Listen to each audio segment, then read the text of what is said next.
In theory, a turbo is simply a hot air pump that forces more air into the engine. With more air, the engine can generate power more efficiently, improving performance, reducing fuel consumption, and cutting emissions. The turbo is mounted in the exhaust system between the exhaust manifold and the exhaust pipe. As exhaust gas exits the engine, it drives the turbine, which turns the compressor, pulling in air and compressing it. Oil passes through the turbo, providing vital lubrication. In practice, the turbo is a highly efficient, complex piece of engineering built to tolerances of thousandths of a millimeter. It comprises a turbine and compressor connected by a shaft supported on a bearing system. The turbo is driven by the waste energy from the exhaust gas. The exhaust gas enters via the turbine housing, turns the turbine, and leaves through the exhaust outlet. Exhaust gas temperatures can reach 950 degrees C, which means that special high-temperature materials are needed for the turbine wheel and housing.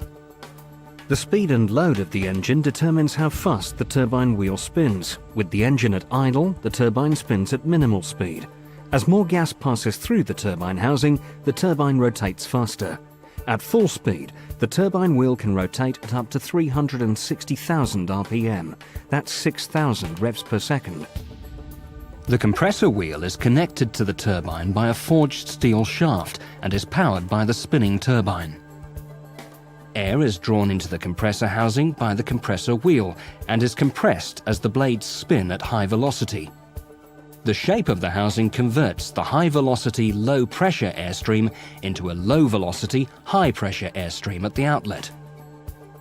Air enters the compressor at ambient temperature, but leaves it at up to 200 degrees C. As air temperature increases, its density decreases, which reduces power. So it's usually passed through a charge air cooler or intercooler, which uses air or water to cool the hot, high-pressure air. The forged shaft linking the turbine and compressor runs in a bearing housing, lubricated by oil from the engine. The oil is fed under pressure into the bearing housing to the journal bearings and thrust system. The oil also acts as a coolant, taking away heat generated by the turbine. The journal bearings float on a film of oil between bearing and shaft and bearing and housing. The clearances for these oil films are critical. At both ends of the bearing housing are unique oil seals. Totally unlike normal engine oil seals, they're specially designed to cope with the turbo's extreme temperatures and pressures and help ensure that oil does not leak into either compressor or turbine housings.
The smallest performs when the propeller is in low regime. In half regime, it's added to its section the biggest, that is in charge of making a first compression of the air of admissions that the smaller compresses completely.